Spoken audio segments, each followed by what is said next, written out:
Sorry, Eileen. Welcome everyone. Thank you so much for joining us this morning. Thank you to Bridge Books for hosting us today. This is Andrew Harding.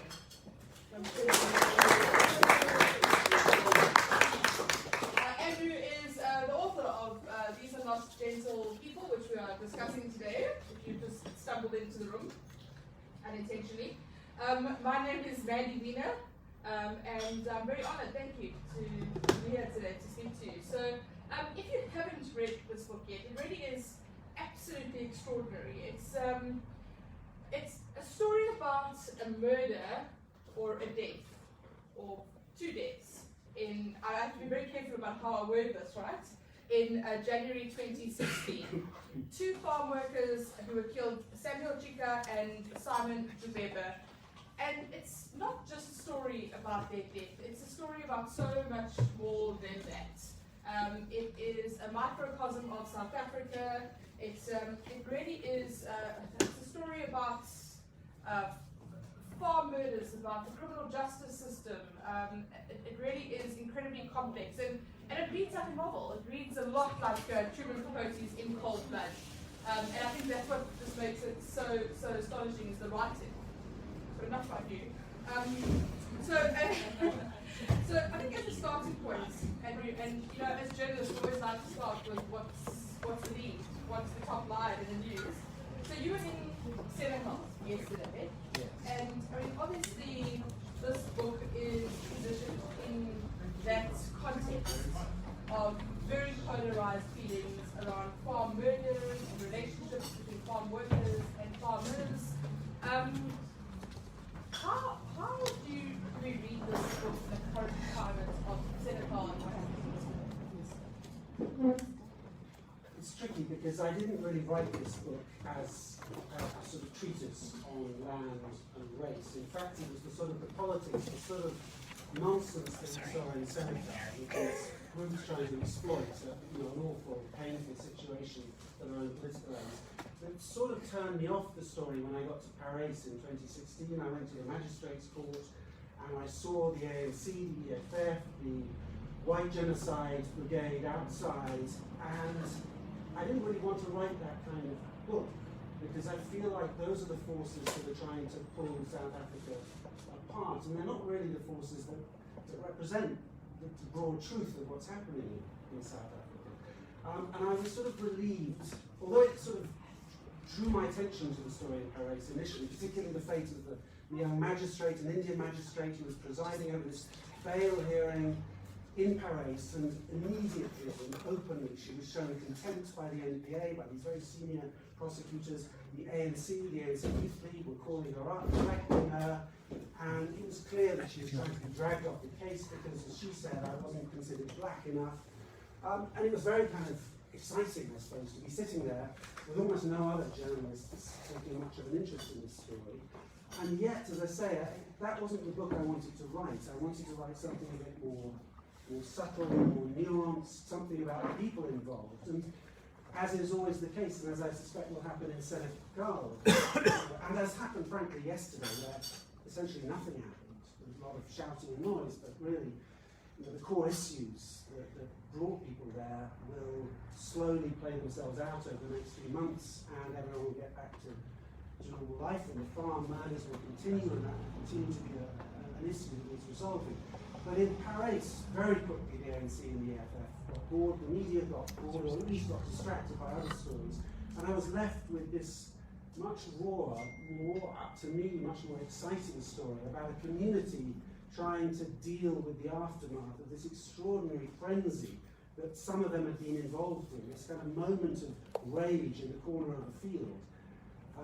And it allowed me to explore the source of that rage, the rage felt by these 18-year-old white farm boys who were boasting about assaulting these two men. Why were they so angry? And then as the white farming community turned on itself, families splitting apart, what were the psychological things at play there? And luckily, the community, not everyone, but enough people let me into their world for me to be able to dig quite deeply into that, and also to bring to life, as I felt more and more in researching this, to bring to life Simon and Samuel, these two farm workers who died and who were so discounted, sort of airbrushed out of the legal process. So as journalists, we get sent out to various stories. We cover dozens of stories. You could have had a multitude of options, obviously, of what to write a book about. And I always say that we are just, that the greatest dilemma we have as journalists is what to write a book about. Because in this country, there is so much fodder. What was it about this story that you decided to attach yourself to? And, you know, you could have written about Fellini, you could have written about lots of other. Were you specifically looking for a story like this? So Coligny, the story of the sunflower moons, emerged sort of halfway through this story, and I thought, okay, that's an interesting one. But then I realised that that was more of a film, I think. It's a much tighter story that is still playing out, of course. And it's I think unlikely that there will be big twists ahead in that case. I sort of am wary of answering that question, although it's a very good one, because the answer is slightly humdrum. In the sense that I took a gamble. I finished one book, it's called The Mayor of Mogadishu, available on all books. And by chance, I had a few extra months before I had to return to the BBC in my full-time job. And I had covered the Oscar Pistorius trial. Welcome to ask me about Please don't. Perhaps after Neither of us can talk about it anymore. And I decided not to try and write a book about that story. I had enough of the Pistorius family at the end of that, although I was fascinated by the case, because as journalists, particularly foreign correspondents, you very rarely get the chance. You might cover all of Africa before I covered all of Asia. You very rarely get the chance for that long period to really dig into a story. The trial, it really was gripping, as we all know, and I really enjoyed the process of understanding every twist and turn. And I thought I wanted to do a crime story. I grew up reading In the Cold Blood, The Executioner's Song. I've always been interested by these attempts to turn real life crime into something more novelistic. And so I heard of this case, as many people did, in January 2016, and I thought I'd go and have a look. And it was near enough to Johannesburg for me to think, well, I can commute there. So the logistics, frankly, were important. I thought, well, it's probably going to end within the next 2 or 3 years, in this case. So hopefully I'll still be here in South Africa. So it sort of fitted. And as I say, I got immediately sucked in to the story when I was sitting in court and starting to meet these people.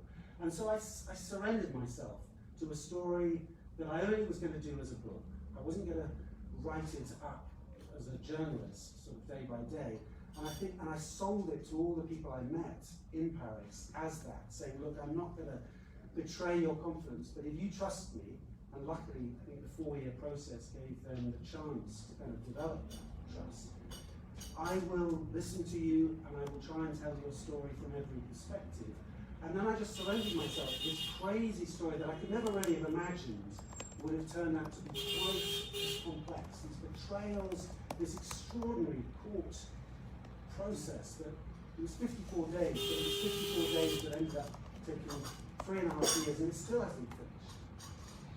So what kind of reception did you receive? Because you are not party to either of the parties, although you are white, you are foreign.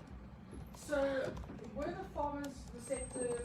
Were the farm workers' families receptive to you? What kind of access did you get? Because the thing that as a journalist, when I was reading this book, I was like, well, how much poetic license do you get? Because it is written as fiction. So how much of that can you create, and how much leeway are you given, and how much is information that is given to you in confidence? I think the first part of that is a sort of choreograph that I struck up outside the court every day. All these groups would meet in the shades outside Paris Magistrates Court. Would be the Afrikaner farmers, and then pretty soon the split between the farming communities. So 2 groups. There would be the families of the 2 victims, there would be the hawks, there would be the prosecution, there would be the defence lawyers, there would be the police and other court officials. And then there would be the sort of the political people who disappeared fairly quickly. But I tried to make a point of kind of going to each group very publicly, very openly, all the time, to kind of show that I wasn't attached, because of course the local journalists from the Paris Gazette, they would obviously be with their people, if you like. Whereas, as you say, as an outsider, I try to emphasize a role that frankly I've spent 30 years doing in lots of countries and lots of situations. So I'm quite used to it, and I'm obviously quite a fan of it, because I think the outsider has this special role to play, just as local journalists do in their access. But I think initially the white farmers, the Afrikaner farmers, were very hostile, and they were hostile. Really, I understood their hostility, because they quite rightly were saying, we are being killed in large numbers, or at least we're being killed, we're being targeted. There's a sense amongst the white farming community that they're being targeted with extra ferocity, with torture and so on, because of their race. They do believe, with varying degrees of kind of conspiracy and politics behind it, that they are being singled out. So why is this foreign journalist, of all the stories he could have picked, choosing a story which is white farmers allegedly killing two black men?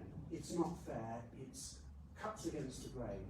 And I confronted this with them head on and said, you have a point, it's true, but in my experience, a story that cuts against the grain, that's counterintuitive, is often more revealing. And I have in this book spent a great deal of time and given a great deal of chapters to trying to explore where that anger, that rage came from the Van der Westhuizen family, as they found these two men. By the time they'd arrested them and cornered them in a field, they were defenseless. Where did that rage come from? And of course it came from some particularly horrific incidents that many of the farmers had experienced, where particularly one incident where an elderly couple, the Van Royens, who were living in an abandoned house on one of their farms, running a tuck shop, 3 years earlier, they had been attacked, murdered, and then the elderly woman, after being, I believe, raped, was left alive with barbed wire around her neck, buried in a freezer, covered with soda and water, and froze to death. And all the farmers, every single one of them who opened up to me, talked about seeing this police car driving away with this fridge, this freezer, chest freezer, on the back of the truck, taking it into town because they couldn't thaw her out. And that was the image that haunts this whole community.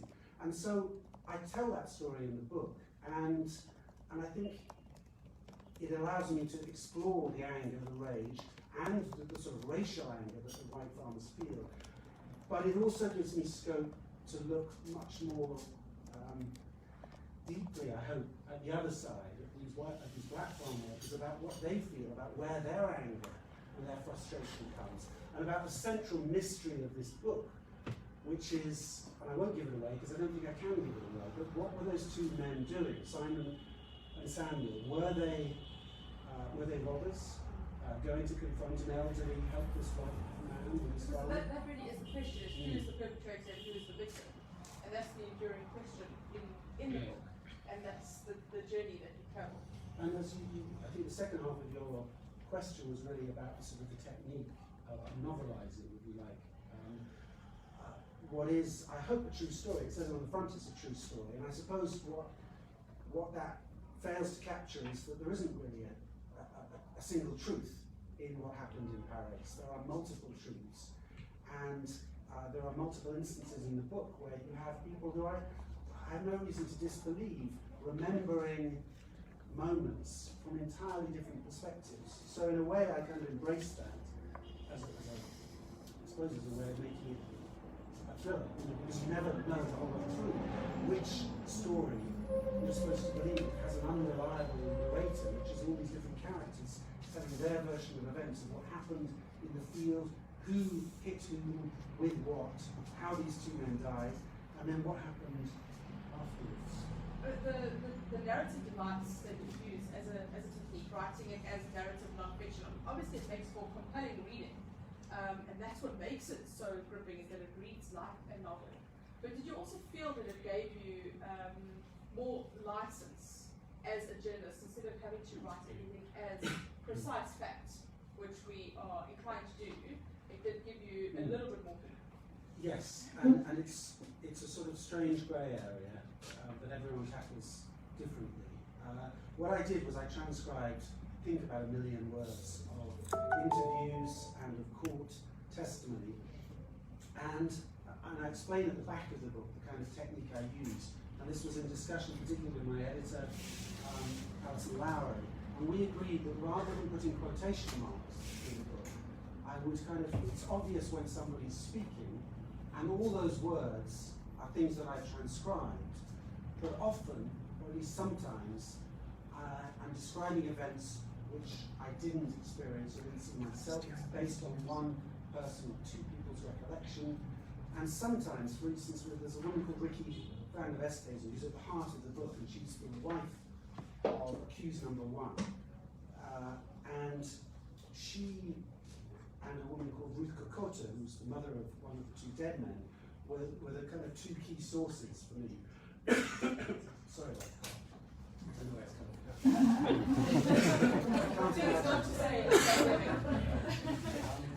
So why did you catch your breath if you wanted to? No, it's okay. I was frank with her and I said, look, we're sitting at a cafe in Paris and you're telling me in intimate detail the story of your marriage, how it broke down, you're telling me the story of your daughter who tried to kill herself, and you're describing your intimate thoughts about this case with extraordinary kind of courage and openness. And I said to her, look, I'm not going to describe us sitting at a cafe, because I'm not in this book, and I don't want to be in this book. And what I did was, on occasion, I transferred thoughts that she told me, and I asked her, what were you thinking at that moment? I then insert that into the narrative. So you'll hear her voice, you'll hear her thoughts, but it won't be, if you like, exactly what a journalist would do, which is later she told me, X, Y, Z. I sort of buried that process in the narrative, which, depending on how you like your narrative non-fiction, might outrage you, disappoint you, or you might think it's a fair way to kind of novelize this story. And it's obvious which I think, but I'd be keen to know from all of you if anyone has any thoughts about whether it's sort of dishonest or doesn't work. I mean, for me, that was the most intriguing part as a journalist because it reads so beautifully, but it can jar as a journalist because you're so used to doing things, in quotation marks, and that's what makes it so compelling for me. You speak about Ruth and Ricky, and ostensibly, this book is about men. It's about men as the perpetrators, men as the victims, but really, I found both Ruth and Ricky some of the more complex characters that I was more intrigued by. What was the role of women in telling the story? Well, they were the ones who told it. I was very lucky that I had in Ruth and Ricky two people who were ready to really open up to me about what happened. Because, of course, I couldn't speak to the accused, or at least I couldn't speak to most of the accused as the trial was going on. Their lawyers were pretty firm about that. I did speak to one of them whose story is a bit separate, a bit different. It was 2 things. I mean, on one hand, it's a purely logistic function. Thank God these women opened up and allowed me into the lives of stuff that I wouldn't have been able to understand, because I didn't get invited to brides, on farms. There was a certain understandable hostility towards me, and yet the wives, the wife of accused number 2, particularly in the early days, also told me a great deal. And other characters as well. And some of the farmers who ended up betraying the other farmers also came and spoke to me. But yes, what I came to understand, and I don't know if you're going to ask me about the title, but perhaps I can talk about that here. So, the title, which I won't give away exactly where it came from, but for the longest time it wasn't going to be the title. It was going to be the book was going to be called Crater's Edge, because 2 men died on the eastern fringes of this giant rain-filled crater, the world's largest known meteorite impact site. And then my agent, a year or so ago, said, it just feels like a sort of very, it could be any old story. It's a bit bland. And then a few weeks later, I was sitting again in Paris with one of the characters, And they said this phrase, and they were talking about their neighbours, their closest sort of neighbours. And I just thought, that's a very kind of powerful, very mysterious kind of question to put on the cover of a book, and also quite provocative, I understand, in the South African context. People might jump to conclusions about what it might be saying, about who it might be pointing fingers at. But then, as these things sometimes do perhaps, it sort of revealed itself to me, if I'm getting not too cryptic and, artistic with this. But it sort of revealed itself to me that this was ultimately a book about male violence, less about race than about fundamentally about male violence, because so many of the women I encountered in this book opened up eventually to me about their own domestic abuse. There were at least 4 people, probably 6. Most of them unnamed in the book because it wasn't really my place to kind of, I think, expose that. But they opened up about their domestic abuse, and yet the women were the ones with the guts to actually tell me the story. That's the right word. To tell me so these are the women who witness these violent men, who then bear testimony to their violence, and then somehow sort of sweep up the shreds of these broken families and keep them together. So in a way, yeah, the title is really about gentle men, so not gentle people. It is a story about people, but it's also very reflective of a system, and particularly the criminal justice system and how broken it is as well. And the twists and the turns of the trial, where you've got, as you say, the farmers, they're turning on each other, they deal with the state, the way the magistrate was pushed out. Barry Roo makes a grand entrance as well, of course, because what is a good South African court story without Barry Roo? And then we've got this outcome, which is, not to give anything away, it's just a very South African outcome. It is, and I mean, it sort of goes back to Seneca in a way, in that, I went to Seneca yesterday, and I ended up not really reporting it, because it's one of those stories where you think, well, we hear these people trying to spin something. Maybe the best thing for a journalist in this context is to stay silent and not fan the flames of what could have been very ugly, but it turned out to be really nothing of the sort. But what, in Senegal, the problems are structural. They are about failures of the police. They are about failures of land reform. They are about failures of the judicial system. And if those were sorted out, so many of the tensions here would go away. And it's the same in this tale, that at every single stage, as I sort of document the journey, particularly of the 2 dead bodies of Simon Jibego and Simon Chikia, as they are taken from Paris to Bloemfontein, then subjected to completely nonsense forensic examinations and postmortems that are so bad that they destroy parts of the case without giving too much away. But the sense that these 2 men were so let down in death by the system allowed me to kind of draw out the failings of the judicial system, the failure of the prosecution, and some of these extraordinary legal arguments that getting pulled up by the defence in court very successfully. So I think the thing that I felt most haunted by, most moved by in the book was the treatment of Simon and Samuel, and the fact that their identities were repeatedly mistaken and confused.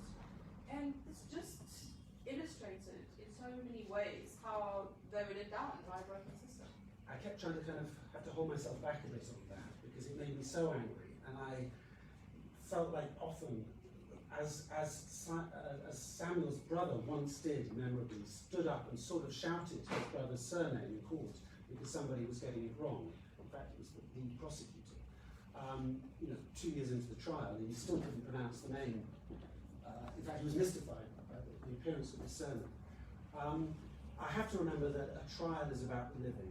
It's about the people who may go down, whatever, murder or whatever. And so, obviously, the defence wallows and needs to kind of indulge in this confusion, because it doesn't want the judge to understand exactly who did what to whom. So when you have these 2 bodies that no one's sure about, it helps them. But from the prosecution, who routinely got their names mixed up, even on their closing arguments, from the hawks, who get their names mixed up, even on their dockets, to the local journalists, the two who still covered the case, who got their names either misspelled or mixed up. It was a sort of startling the reminder. actually got it wrong in their statement on sentencing as well, which was not that long ago, which is just astonishing. It is. I mean, and it reveals whatever you want it to reveal, but I know what I think it reveals, and it was pretty shocking and pretty sort of maddening. And sort of, I suppose, I've tried to kind of keep, not neutral. I think if you read the book, you'll understand where that anger lies and where I've tried to channel it. But it was, especially when we don't know, to some extent, the motives behind Simon and Simon particularly. Were these good guys or bad guys? And in fact, of course, it doesn't matter. They still deserve in this court the same respect, which they never got. I won't ask you to disclose it, but do you have a definite outcome of what you think happened? Or any? There are various versions of the truth, there always are, but do you feel that you have a fairly good idea about what happened? So the question is, were there two guys or more? Did they go to rob, or did they go to demand unpaid wages? And I mean, it's part of the, I suppose, the thrill, if you like. It's like when you make a documentary, an investigative one, and every day sort of come back going, oh my God, no, she's the killer, or he's the bad guy. And I did blow hot and cold through these 4 years, thinking at one point that I knew, and then at another point that I was completely convinced the other way. I think now I do. I'm pretty close to understanding what it was, and I think, if anyone who's read the book and doesn't want it spoiling, I'm happy to kind of reveal that. We'll talk afterwards. Yeah. Oh dear. No, it's not.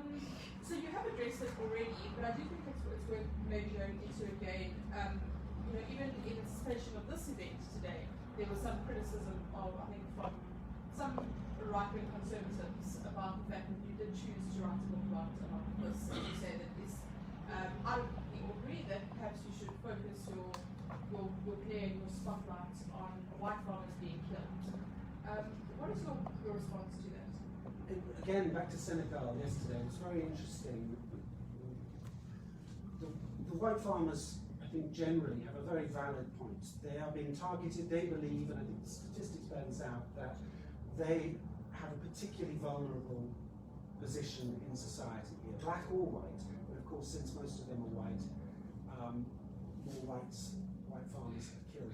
They do believe that these being isolated on these farms, normally with guns, normally with cash, in a rural South Africa that is left way behind in so many respects from Johannesburg and urban centres.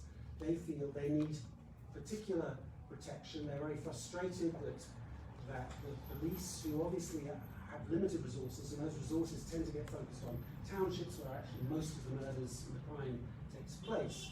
So there's a sort of statistical battle going on with the police for their resources. But the farmers genuinely feel that they are being targeted. And because, as we said, the nature of the violence, they feel that there is a racial edge to this, and they believe that people like Julius Malema, with their sort of violent, tinged language, are fueling this. What's really difficult, almost impossible to sort of trace, to join the dots, as they'd say here, is to say, is there a conspiracy from the violence these white farmers experience through to some sort of politically coordinated campaign, and through to prosecutors and the police and the kind of failure of the system to follow up with these crimes. And as I was arguing very as strongly as I felt it was appropriate yesterday with these white farmers, I was saying, look, I get some of that, I get some of these dots, but when you start saying that the prosecution and the police are letting these guys off, I'm going, yeah, but look at my case. This was a case which went the other way, white farmers killing blacks, black farm workers. And it's just as chaotic, and the system is just as flawed. So it's one of these sort of QAnon style things. If you start looking to join the dots and find a political conspiracy, you can find it. But then when you start to probe, actually, it's very hard to prove a lot of those connections. I don't know that answers. Have you been back to Paris since the book came out? You went back for sentencing, right? I went back for sentencing, yeah. And Did they run out of time, or? No. It's a tricky role you play because as many of the people who kind of opened up to me, particularly from the Afrikaner community, said to me, this has been incredibly helpful over these 4 years. These families are in this horrific, extended agony of this trial. Their entire social, societal community has been torn apart. Their families, their marriages are breaking down. So this outsider who comes in, they know he's writing a book, but at least I can sit and talk to them, and they can get this stuff off their chest. A lot of them said to me, this has been very helpful. Therapeutic. Yeah. And now, of course, at some stage I have to go, but I'm writing a book about this again, and they know. And so, of course, once the book's finished, my work's done, it's not really up to me then to kind of work out what the relationship is, because I imagine it's probably quite difficult for them then. So I've kind of left it, frankly. And if they want to point out corrections, errors, engagement, I'm very happy to. And some of them are angry, but I think the ones who are angry haven't yet read the book. So that's been my kind of defence, which is, it is nuanced. You all have your points of view reflected in this book. And I hope everyone feels that they can read it and say, well, at least, that's my view. And you've also done a podcast series on this for BBC. Available on all good. Love that. Becky Lipscomb over there in the yellow is the magisterial producer of it. So what was your thinking around a British audience and how they would perceive the story? So we broke it down into 5 pretty short episodes, and we had to strip it back, and we had to simplify it, I suppose, to some extent.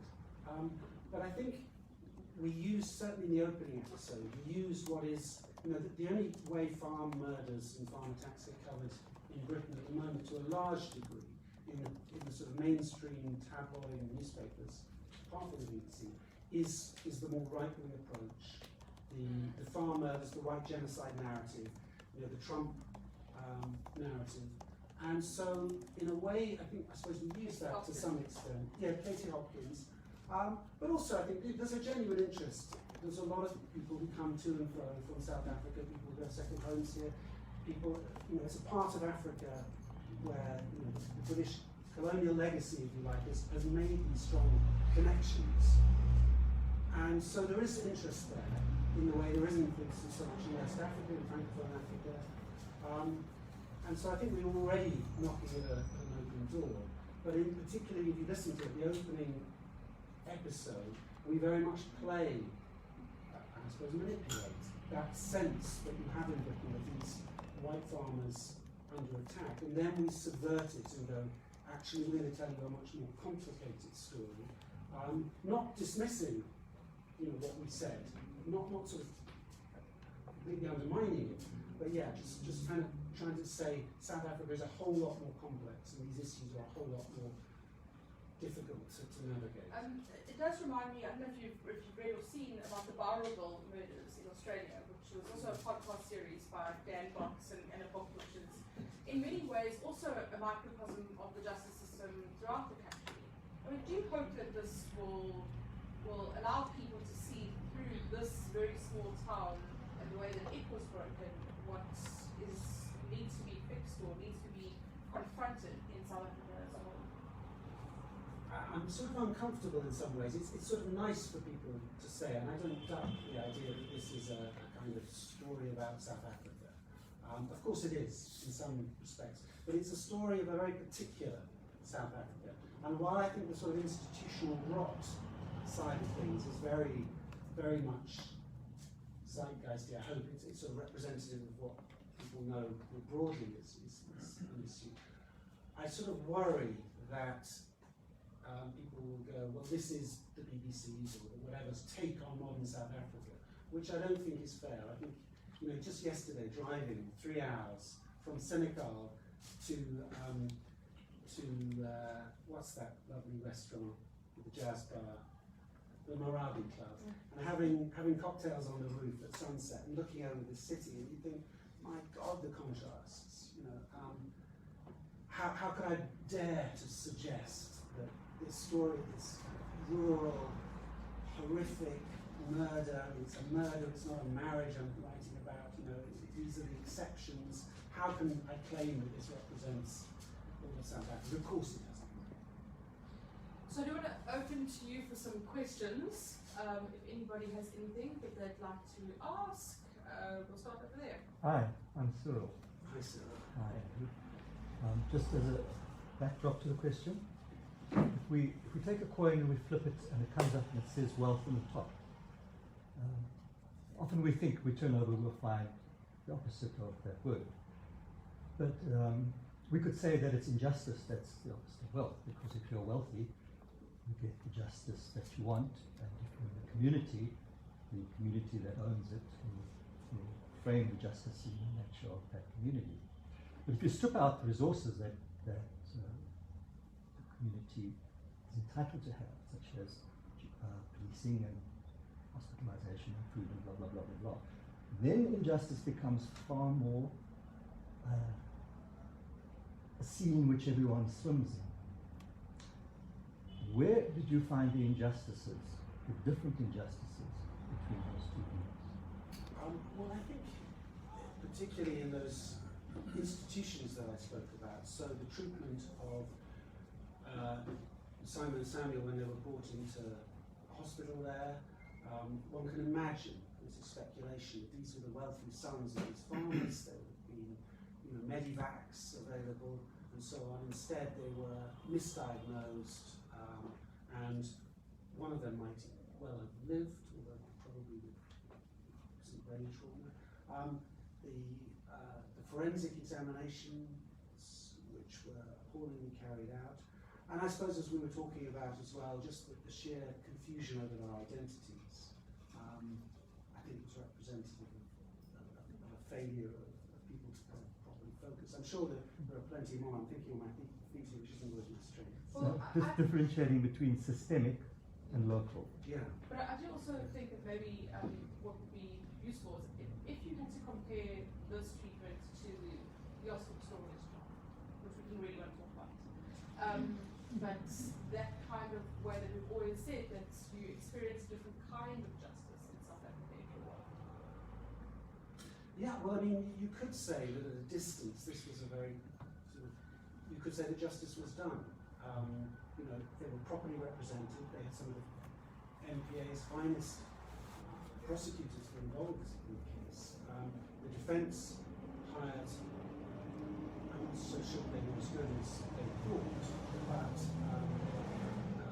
they hired some very expensive lawyers. The judge gave it full attention for many years. It's when you zoom in that you start to notice the flaws in the system, and I don't know. I think it's really, I don't know whether you can say in this case it's not purely about poverty, about racism, or that kind of injustice. Actually, this is the system, the legal system.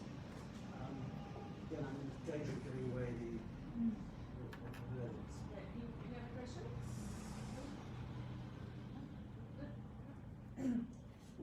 As a writer, and this book looks pretty slim, how did you choose what to leave out? And are there any things that how difficult was it to really skim it down? And are there things you wish you could have put in that you haven't been able to? No, I'm happy with the length, and I'm happy that I didn't try. Somebody else at another, I think, a Zoom event was going, you know, I wanted to hear more about what this means for South Africa, and I really didn't want to write a current affairs book. I wanted it to be something that would reach more people, that could be sold as a thriller, and I think that the truths about current affairs and whatever emerge anyway through it. The previous book, now not an issue, available at all good books. No, not always available. Available some places. I actually was in that as a journalist. It was, if you like, a bit more of a current affairs book. And I suspect if I'd written it again now, having tried this style, I would probably try to write it more like this because I prefer this style as a reader and as a writer. So no, I was happy to keep it slim and hopefully kind of pacey. Yesterday, the Mandela Foundation called for non-violent protest, like for example. What's your take on levels of violence around these kind of cases? Well, they crop up from time to time. And yesterday, a colleague was sitting at just a little bar on the outskirts of town having some lunch, and he said two Afrikaners had come in and were desperate for him to come over to their car because they had something to show him, and he was like, "I'm busy. I know you're going to show me some guns. I don't want to see some guns." But in the end, they were going, "We've got I've got a Kalashnikov and three sets of ammunition." And so clearly the police confiscated a lot of guns from people coming in, and it was well policed generally. The event, because there is a theatre to these things, was very well policed, very successfully policed. There were a few moments yesterday when it could have gone very ugly, and it would probably have gone very ugly because of a handful of white biker groups who came in and ignored the strategy of the AfriForum and the farmers, their separate groups, who said, "Look, we're staying out of town, we're not going to come in." These guys came straight up, right next to where the EFF were gathered.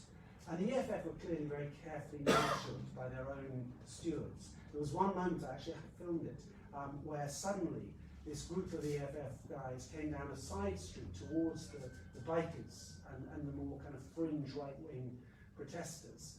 And one white guy, you've probably seen these pictures of guys in sort of military khaki. I don't know quite what his role was, but he was confronted by this group of toy-toying EFF schools coming down this road. I suppose in his mind it was aggressive. It wasn't aggressive in my mind. But he reached for his sidearm as they were coming towards him. And I thought, and I was filming it, and I was right next to him, and I thought, oh, this is one of those moments. And there were a few, I understand, during the day. But he stopped, and he just put his arms up, thank God.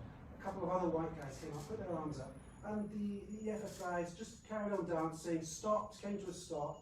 There was lots of taunting and laughing, but it was a sort of a political encounter you could see anywhere around the world on any day. So healthy, vibrant democracy in action, if you like, depending on what you think of kind of people being bussed in. I mean, it was a sort of strange moment for the EFF to pick, in my view, because it was so sort of second, third removed from the original issue, what they were trying to protest. It was quite complicated to explain and to sort of whip up the kind of anger, I guess, that they were looking to do. But I think generally you saw two pretty mature groups of political activists and community activists and farmers expressing their points of view, and a handful of people who nearly made it get very, very ugly. And you never know where that's going to come from, in Americana, the police. So. I don't know if that answers. From what I heard and the way you explained it, I think of mindset. Can we just elaborate a little? As your investigation in the last 4 years, different mindsets of different communities, whether it's based on race, class, and is there a chance that we can bring it all together and look forward in developing one type of mindset? A tricky question. Because actually in this book I've tried to sort of get away from that. I've tried to tell it on a very individual level rather than kind of retreating into that idea of community mindset. Although it's clear, and again, I don't want to sort of generalize from Paris and from the farming community outside there, but it's clear that structurally things have changed. So for instance, farm workers used to live on the farms. Now they've mostly been pushed off the farms and told to live in Tumahole, in the local township and in the informal settlement outside Tumahole. And that's, I understand, largely because of concerns amongst the farm owners that people were dying and being buried on the farm, and the whole ownership and claims to ownership and the whole access became more difficult. And so you do have this sense of the two communities retreating into these bubbles. And of course that's very dangerous, and everyone has their different perspective.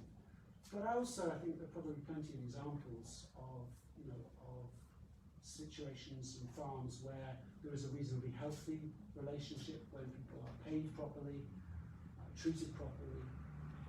So again, I'm really wary about generalizing and trying to find you some truism about where South Africa is going. So as soon as the structural challenges are overcome, then we can work better. I think these things always do tend to boil down to that. So it's the same, you get the basics right, you get enough manpower and policing to be able to protect the townships, the informal settlements, and the farms. And these things should settle down, and you get land reform, and you get those commercial farmers, the small holding commercial farmers who are just outside Paris, sandwiched between the informal settlement, the rubbish dump, the giant failed white elephant investment projects that have been set up by the government with all sorts of investment that have been abandoned because they were done on this community basis, where of course it never works because the people, some people are serious farmers, some of the black community in Tumahole are desperate to get mortgages, to become proper farmers, and they have now these small holdings on the edge and are trying to find ways to get land that they can get proper land rights to so they can mortgage them and expand their farms. But the government's not doing that fast enough.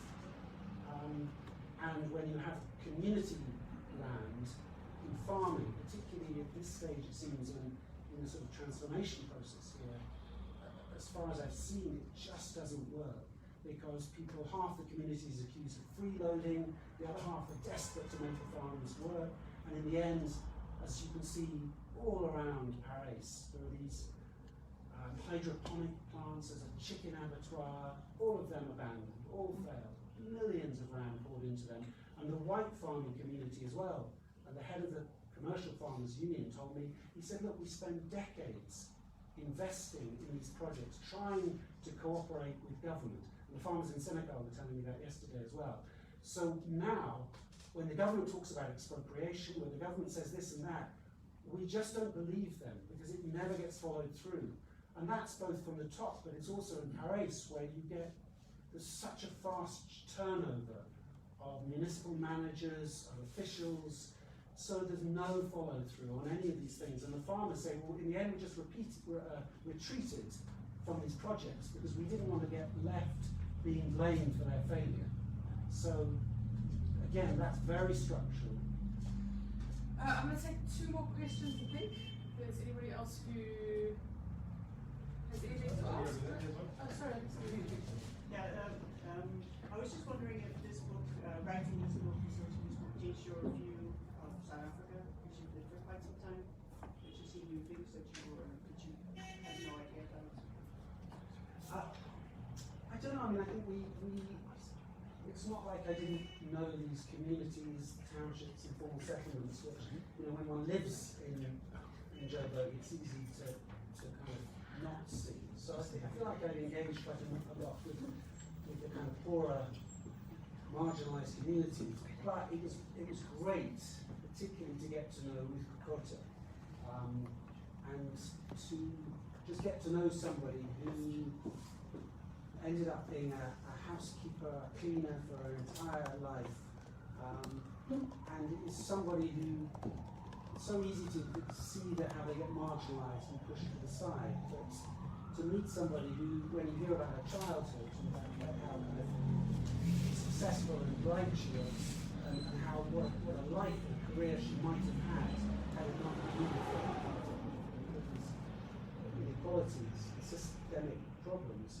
So just to get to know somebody to a degree that in this kind of quick form journalism that we so often engage in, to get to know somebody really very, very well over 4 years has been a real kind of privilege and just really eye-opening, just to get to sort of follow somebody's life for that long. One last question, anyone? Who hasn't got to go yet? I have a last question. Well, is there anything in the book that gives you hope to hold on to? Anything that's, so to speak, No, it's all you don't never read the end of it. Is there something that does make you think, there is potential here, we could see some proper transformation, we could also see some proper unity, without sounding too Pollyannish. Oh gosh. I mean, actually, in the context of the book and the microcosm there, I'm not so sure. It felt pretty gloomy, and I was very disappointed with a lot that kind of things could have turned corners and didn't. So I don't I would feel a bit Pollyanna-ish, trying to go, well, at least they've all got something. But I don't take that approach to South Africa. I don't think I could do my job if I did. I think like all of us, would be sort of glass half full. It all makes sense. Well, thank you so much. It's been lovely speaking to you. It really is an extraordinary book, and as I said, it just reads like an absolute gripping thriller. You've done such a nice job. I'm quite jealous, I told you. And his fantastic book on whistleblowers is also available at And all- Thank you. Thank you.